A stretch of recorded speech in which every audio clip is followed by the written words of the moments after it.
为了实现2030年双语国家政策目标，台南市已经率先全国设立双语教育资源中心，并进行甲牌，希望真正落实双语教学生活化，来提升学生竞争力。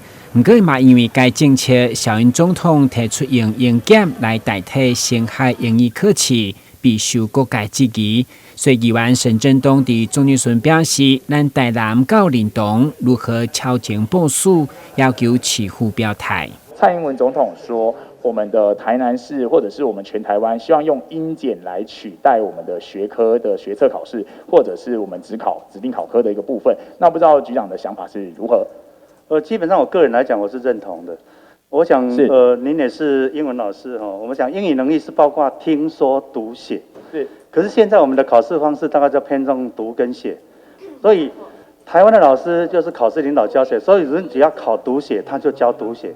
相对来讲，听说基本上就会减弱。所以现在如果采用检定的方式，它包含的是听说读写，老师就会好好的教听说读写。所以这个部分呢，基本上可以有效的引导台湾的孩子学了那么多英文，可是都开不了口，听不懂英文。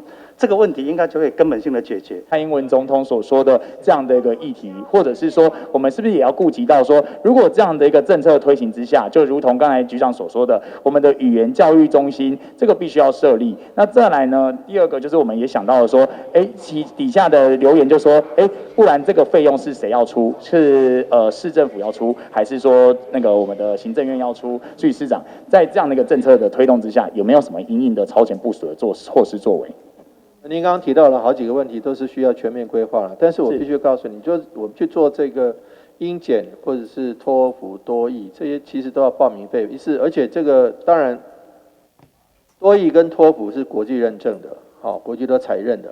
那我们的英检是我们国内采认的。到底两个东西怎么样接轨？而且一次以托福跟多益一次报名的1000多块，报名费要怎么样做？我觉得其实是应该去规划。